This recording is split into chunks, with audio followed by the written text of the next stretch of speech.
하나님 말씀 보도록 합니다. 사도행전 8장 9절에서 25절까지 말씀입니다. 사도행전 8장 9절에서 25절까지 말씀 번갈아 가면서 읽습니다. 제가 먼저 읽겠습니다. 그 성에 시몬이라 하는 사람이 전부터 있어 마술을 행하여 사마리아 백성을 놀라게 하며 자칭 큰 자라 하니 낮은 사람부터 높은 사람까지 다 따르며 이르되 이 사람은 크다 일컫는 하나님의 능력이라 하더라. 오랫동안 그 마술에 놀랐으므로 그들이 따르더니 빌립이 하나님 나라와 민 예수 그리스도의 이름에 관하여 전도함을 그들이 믿고 남녀가 다 세례를 받으니 시몬도 믿고 세례를 받은 후에 전심으로 빌립을 따라다니며 그 나타나는 표적과 큰 능력을 보고 놀라니라. 예루살렘에 있는 사도들이 사마리아도 하나님 말씀을 받았다 함을 듣고 베드로와 요한을 보내매 그들이 내려가서 그들을 위하여 성령 받기를 기도하니 이는 아직 한 사람에게도 성령 내리신 일이 없고 오직 주 예수의 이름으로 세례만 받을 뿐이더라. 이에 두 사도가 그들에게 안수하며 성령을 받는지라. 시몬이 사도들의 안수로 성령 받는 것을 보고 돈을 들여 이르되 이 권능을 내게도 주어 누구든지 내게 안수하는 사람은 성령을 받게 하여 주소서 하니 베드로가 이르되 내가 하나님의 선물을 돈 주고 살 줄로 생각하였으니 내 은과 내가 함께 망할지어다. 하나님 앞에서 내 마음이 바르지 못하니 이 도에는 내가 관계도 없고 분깃될 것도 없느니라. 그러므로 너의 이 악함을 회개하고 주께 기도하라. 홍마음에 품은 것을 사하여 주시리라. 내가 보니 너는 악독이 가득하며 불의에 매인 바 되었도다. 시몬이 대답하여 이르되 나를 위하여 주께 기도하여 말하는 것이 하나도 내게 임하지 않게 하소서 하니라. 25절 함께 읽습니다. 두 사도가 주의 말씀을 증언하여 말한 후 예루살렘으로 돌아갈새 사마리아의 내 여러 마을에서 복음을 전하니라. 아멘. 교회의 사명은 선교입니다. 오직 성령이 너에게 임하시면 너희가 권능을 받고 예루살렘과 온 유대와 사마리아 땅끝까지 이르러 내 증인이 되리라. 사도행전 1장 8절 말씀은 교회의 존재 이유가 선교임을 분명하게 말해주고 있습니다. 마태복음 마지막 장 마지막 절도 교회의 가장 중요한 사명에 대해서 말해주고 있습니다. 그러므로 너희는 가서 모든 민족을 제자로 삼아 아버지와 아들과 성령의 이름으로 세례를 베풀고 내가 너희에게 분부한 모든 것을 가르쳐 지키게 하라. 볼지어다 내가 세상 끝날까지 너희와 항상 함께 있으리라. 교회는 자신을 깨뜨려 밖으로 나가야 됩니다. 이 땅의 최초의 교회는 예루살렘 교회입니다. 예루살렘 교회가 성령의 역사로 놀라운 부흥을 하게 되죠. 베드로가 한 번 설교할 때 3,000명이 회개하고 또 5,000명이 회개하는 놀라운 일들이 일어납니다. 하루가 다르게 예루살렘 교회는 성장해 갑니다. 그러나 예루살렘 교회 성도님들은 예루살렘 밖으로 떠날 생각을 하지 않았습니다. 오직 성령이 너에게 임하시면 너희가 권능을 받고 예루살렘과 온 유대와 사마리아와 땅끝까지 온 유대와 사마리아와 땅끝까지 나갈 생각을 해야 되는데 그 생각을 하지 않습니다. 왜 예루살렘 교회는 예수님의 지상 명령에 순종하지 않고 온 유대와 사마리아 땅끝까지 나가려고 하지 않았던 것일까요? 예루살렘 밖은 사마리아 땅이고 이방 땅이었기 때문입니다. 사마리아 사람은 이방인의 피가 섞여 있기에 유대인들이 아주 경멸하는 사람들입니다. 유대인들은 이방인을 개로 여기죠. 개에게 복음을 전할 생각을 할 수가 없는 거죠. 아마 집에 개 키우신 분들 있을지 모르는데 우리가 개에게 복음을 전해야 되겠다, 예수님을 전해야 되겠다 이 생각하지 않는 것처럼 이방인들에게 복음을 전해야 되겠다 이 생각하지 않았던 것입니다. 주님의 명령보다도 자신들 안에 있었던 그 선입견, 문화 이걸 더 중요하게 생각했던 것이죠. 신앙은 선입견을 뛰어넘고 문화를 뛰어넘는 것입니다. 정치를 뛰어넘고 이데올로기를 뛰어넘는 것입니다. 복음은 보수와 진보를 뛰어넘는 것입니다.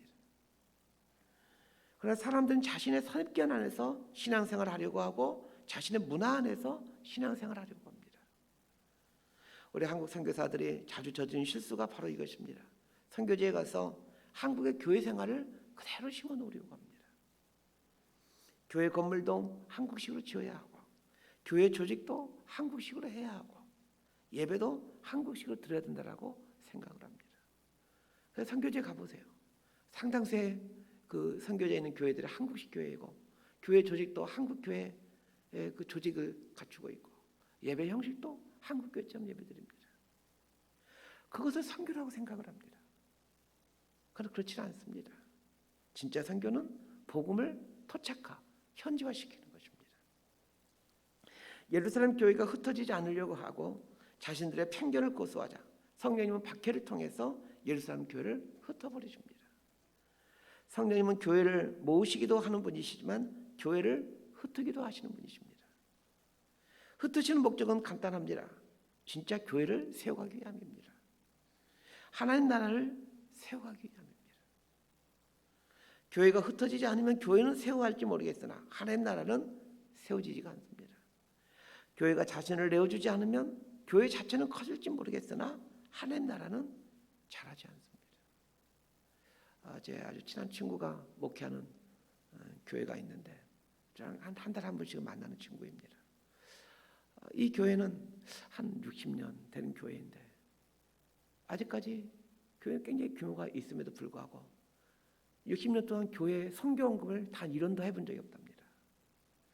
교회의 존재 목적이 선교인데 선교비를 보낼 생각을 하지 않는 거죠. 교회 몸집만 자꾸 키워가는 것이죠. 아주 제 친구가 아주 답답해서 미치려고 합니다.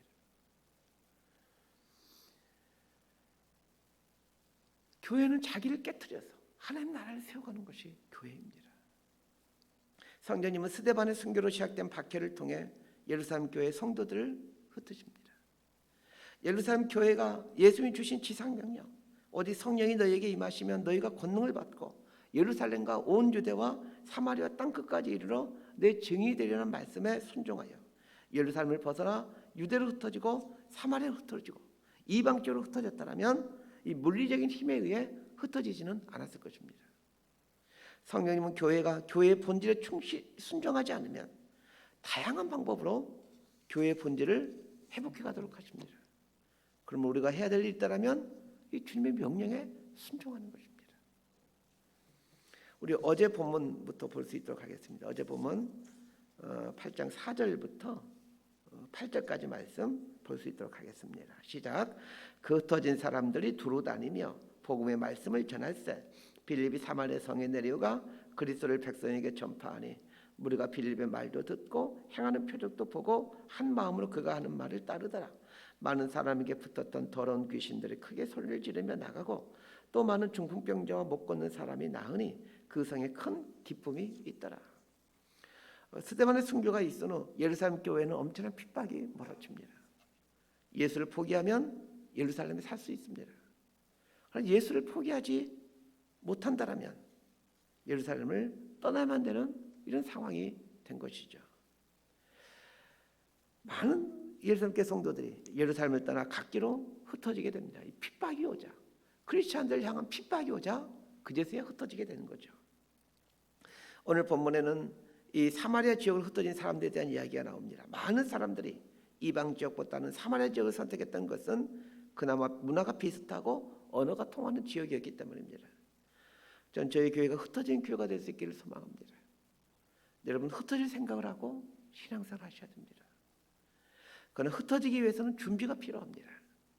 흩어지는 것이 중요한 것이 아니라 무엇을 갖고 흩어지느냐가 중요합니다.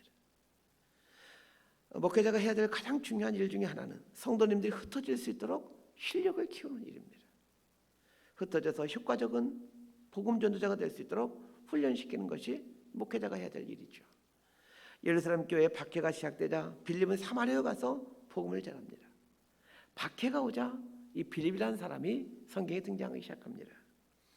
만약 박해가 없었다면 빌립은 성경에 등장하지 않을 것입니다.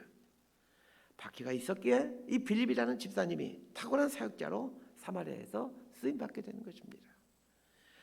우리에게 일어난 상황들을 이 복음을 전하는 것과 밀접하게 연관시켜 이해한다면 우리는 인생을 색다르게 해석하면서 살아갈 수가 있습니다. 왜 우리가 우리 인생에 일어난 힘든 일들 앞에서 좌절하고 낭망합니까? 먹고 사는 것과 이걸 연결시켜 이해하기 때문입니다. 우리 이제 뭐 먹고 살아? 먹고 사는 것을 가장 중요하게 여기기 때문에 인생의 어떤 어려움, 난관을 만나게 되면 좌절하는 것입니다. 이제 우리 어떻게 살지? 우리 어떻게 뭐 먹고 살지? 그러나 최우선 순위를 복음을 위해 사는 것에 두어 보시길 바랍니다. 인생에 어려움이 온다는 것은 환경이 바뀐다는 것입니다. 환경이 바뀌면 새로운 사람들을 만나게 됩니다. 여러분들의 삶에 새로운 환경이 오시거든 복음을 전할 수 있는 기회로 생각할 수 있게 되길 바랍니다. 달라진 환경은 다른 사람들을 만나도록 해줍니다. 달라진 환경은 이전에 만났던 사람들이 아니라 새로운 분의 사람들을 만나게 해주죠. 복음을 전할 수 있는 기회인 것입니다. 빌립이 사마리아에 가서 복음을 전합니다. 그저 어떤 일이 발생합니까? 표적이 나타나고 사마리아 사람들이 복음을 받아들이게 됩니다. 사람들이 복음을 받아들이는 것은 내가 하는 것이 아니라 성령님께서 하시는 것입니다. 그래서 우리가 섣불리 판단해서는 안 됩니다. 저 사람은 절대 예수 안 믿을 거야? 판단하지 않게 되길 바랍니다. 잘 믿을 것 같은 사람이 안 믿고 안 믿을 것 같은 사람이 잘 믿기도 합니다. 자, 9절부터 13절까지 말씀 함께 봅니다. 시작. 그 성에 시몬이라는 사람이 전부터 있어 마술을 행하여 사마리아 백성을 놀라게 하며 자칭 큰 자라 하니 낮은 사람부터 높은 사람까지 따르며 이르되 이 사람은 크다 일컫는 하나님의 능력이라 하더라. 오랫동안 그 마술에 놀랐으므로 그들이 따르더니 빌립이 하나님 나라와 민 예수 그리스도의 이름에 관하여 전도함을 그들이 믿고 남녀가 다 세례를 받으니 시몬도 믿고 세례를 받은 후에 전심으로 빌립을 따라다니며 그 나타난 표적과 큰 능력을 보고 놀라니라. 이 사마리아 지역에 시몬이라는 마술사가 살고 있었습니다. 마술사라기보다는 전보는 사람이라고 하는 게 더 맞는 표현일 것 같습니다. 이 사람은 보통의 마술사가 아니었습니다. 아주 신통한 점술사였습니다. 그런데 이 사람이 빌립을 통해 예수를 믿게 됩니다. 이 세상에 예수 믿지 못할 사람은 한 사람도 없습니다. 그런데 시몬이라는 사람이 정말 회심하였는가에 대해서는 많은 의문이 듭니다. 시몬이 예수를 믿게 된 것은 빌립이 행한 표적 때문이었습니다. 빌립이 예수를 전하면서 표적을 행하는데 시몬이 보기에 자기가 행하는 것보다 더 고단수의 표적을 행하고 있는 것입니다. 그래서 빌립의 말을 듣고 예수를 믿은 것이죠. 아마 시몬의 마음 가운데는 나도 예수 믿으면 이제 빌립처럼 내가 이전에 행하던 표적보다 더 많은 더 높은 표적을 행할 수 있을 것이라는 생각이 있었던 것 같습니다.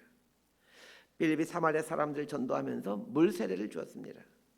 빌립은 성령 세례를 주지를 않았습니다. 이 성령 세례에 대한 많은 논란이 학계에서는 오랫동안 일어나고 있습니다. 과연 성령 세례가 뭐냐는 거죠. 어떤 분들은 예수를 믿게 되면 성령님이 우리 안에 오시게 되는데 그것을 가리켜 성령 세례라고 말하는 학자들도 있습니다. 어떤 분은 성령 세례는 이례적인 사건으로 통상 우리가 불 받았어 라고 말하는 것을 성령 세례라고 한다라고 말하는 분도 있습니다. 그래서 방을 받는다든지 은사를 받는다든지 할 때를 성령 세례 받았다라고 말하는 분도 있습니다. 성령 세례에 대한 정확한 의미가 학자들 간에도 분분합니다. 그러니까 이런 걸로 논쟁하지 않게 되길 바랍니다. 사마리아 사람들이 복음을 받아들였다는 소식을 들은 예루살렘 교회가 베드로와 요한을 사마리아로 보내게 됩니다. 사마리아에 온 베드로와 요한은 사마리아 사람들이 성령 받기를 위해서 기도합니다. 그러자 성령이 임하게 됩니다. 18절에서 24절까지 말씀 함께 읽습니다. 시작. 시몬이 사도들의 안수로 성령 받는 것을 보고 돈을 들여 이르되 이 권능을 내게도 주어 누구든지 내게 안수하는 사람은 성령을 받게 하여 주소서 하니 베드로가 이르되 내가 하나님의 선물을 돈 주고 살 줄로 생각하였으니 내 은과 내가 함께 망할지어다. 하나님 앞에서 내 마음이 바르지 못하니 이 도에는 내가 관계도 없고 분깃될 것도 없느니라. 그러므로 너의 악함을 회개하고 주께 기도하라. 혹 마음에 품은 것을 사하여 주시리라. 내가 보니 너는 악독이 가득하며 불의에 매인 바 되었도다. 시몬이 대답해 이르되 나를 위하여 주께 기도하여 말한 것이 하나도 내게 임하지 않게 하소서 하니라. 베드로와 요한이 사마리아에 와서 사람들에게 안수하자 성령이 임하게 됩니다. 그래서 이걸 보고 있었던 시몬이 베드로와 요한에게 돈을 주면서 이런 능력을 나한테도 주어서 나도 사람들에게 안수하면 성령이 임하게 달라 이렇게 부탁을 합니다. 시몬의 실수가 무엇입니까? 성령을 돈으로 사고 파는 것으로 이해하고 있었다는 것입니다. 아마도 시몬이 아주 유명한 점술가였는데 분명 그는 누군가에게 많은 돈을 주고 이 점술을 배웠던 것 같습니다. 그래서 성령도 많은 돈을 주고 받는 것으로 이해하고 있었던 것입니다. 시몬의 청탁에 베드로가 아주 무지막지한 말을 합니다. 네가 하나님의 선물을 돈 주고 살 줄로 생각하였으니 네 은과 네가 함께 망할지어다. 이렇게 말합니다. 저는 절대로 네 돈과 함께 네가 망할지어다 이런 말 못합니다. 어떻게 이게 성도한테 이런 말을 할 수 있겠습니까? 아마 저 같으면 이렇게 말했겠죠. 형제님, 성령은 돈으로 사고 파는 게 아닙니다. 성령은 하나님의 선물입니다. 이렇게 부드럽게 말할 것 같은데 베드로는 네 은과 함께 망할지어다 이렇게 말을 합니다. 재미있는 것은 시몬이 어떻게 되었는지에 대해서 성경은 아무런 언급을 하고 있지 않다는 것입니다. 저는 베드로가 이렇게 강하게 말한 것은 나름대로 이유가 있다고 생각합니다. 성령의 역사는 상당 부분 곡해할 소지가 있게 분명하게 정리를 해야 된다는 것입니다. 이 성령님에 대해서 사람들이 자칫하면 잘못 오해할 수 있는 가능성이 아주 높게 이 베드로는 아주 단호하게 강경하게 성령에 대해서 얘기를 하는 것입니다. 오늘날에도 이 성령 사역을 하시는 분들이 있습니다. 그런데 성령 사역을 하시는 분들은 그런 의도가 없겠지만 사람들이 이 성령 사역하는 사람들을 죽게 세우는 일이 종종 발생한다는 것입니다. 마치 성령께서 하시는 일인데 그 목사님을 신통한 분으로 여기는 사람들이 적지 않다는 것입니다. 그건 아주 위험한 일이죠. 제가 참 좋아하고 존경하는 목사님, 아마 제 목회에 가장 큰 영향을 주고 있는 분이 아닐까 싶은데 그 목사님이 이재철 목사님이십니다. 100주년 기념교회를 목회하셨고 지금 은퇴하시고 경남 거창에서 지내고 계신 분이신데 이분이 한때 병 고치는 은사가 있었습니다. 기도하면 병이 낫는 거예요. 사람들이 계속 몰려오는 겁니다. 많은 분들이 이분께 와서 내 기도를 받으러 오게 되었습니다. 그러자 이재철 목사님께서 그때부터 이 병을 고치는 기도를 하질 않았다고 합니다. 저는 그분이 참 잘하셨다라고 생각합니다. 자신이 병을 고치는 것이 아닌데 사람들은 그렇게 생각하지 않더라는 것입니다. 이후로 이분이 철저히 말씀 사역만 하십니다. 성령의 역사는 다양하게 무수히 일어나고 있습니다. 성령님은 병을 고칠 수 있고 귀신을 쫓아낼 수 있고 안진병을 걷게 할 수 있습니다. 그런 기적과 표적에 너무 많은 관심을 갖지 않게 되길 바랍니다. 21절에 보면 베드로는 이런 말을 합니다. 하나님 앞에서 네 마음이 바르지 못하니 하나님 앞에서 바른 마음을 갖는 것이 바른 신앙입니다. 시몬이 성령을 돈을 주고 살려고 하는 것이 무엇이 잘못됐다는 것입니까? 시몬이 왜 돈을 주고 성령을 살려고 했던 것일까요? 자신을 드러내기 위함이었습니다. 베드로와 요한처럼 안수하면 성령이 임하게 되는 사람이 되고 싶었던 것입니다. 시몬의 신앙은 누구를 위한 신앙이었습니까? 자기 자신을 위한 신앙이었습니다. 자신이 높아지고 자신이 사람들에게 좋게 받아주고.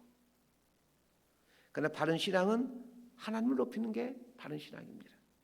하나님 앞에서 나의 죄인됨을 인정하고 그분의 선하신 뜻에 내 뜻을 굴복시켜가는 것이 바른 신앙입니다. 그러면 하나님만이 높임받게 되어지고 하나님만이 영광받게 되어지는 것, 이게 바른 신앙이죠. 말씀 정리합니다.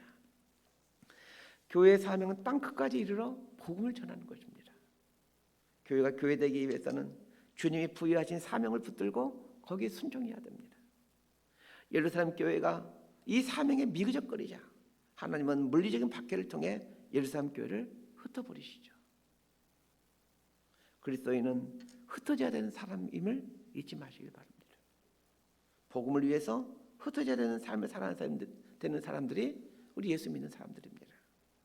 두 번째 기억해야 될 것은 나를 드러내기 위해 하나님의 선물을 이용하지 않게 되길 바랍니다. 복음은 나를 위해 살아왔던 삶이 죄된 삶이었다는 것을 인정하는 것이 이 복음이죠. 바른 신앙이란 하나님을 위해서 사는 것입니다. 하나님을 위해서 은사를 구하고 하나님을 위해서 은사를 사용하시길 바랍니다. 내가 드러나지 않도록 하시길 바랍니다. 우리는 통로입니다. 베드로와 요한이 안수하자 성령이 임했습니다. 안수는 통로입니다. 하나님이 드러나게 하는 통로가 안수였습니다. 우리 인생이 이런 통로가 되어야 합니다. 하나님이 어떤 분이신지를 드러내는 통로가 되어야 합니다. 이런 삶이 하나님 앞에서 바른 믿음을 갖고 또 바른 마음을 갖고 살아가는 신앙입니다. 이렇게 살아가는 저희 여러분들 될 수 있게 되기를 바랍니다. 기도하겠습니다. 하나님 아버지, 교회의 사명이 땅끝까지 이르러 복음을 전하는 것임을 배웁니다. 우리 교회가 저수지가 되지 않고 강이 되어 갈 수 있도록 도와주십시오. 성도님들이 이 강의 자세를 갖고 신앙생활을 하게 하여 주옵소서. 바른 신앙은 하나님 앞에서 바른 마음을 갖고 살아가는 것임을 배웠습니다.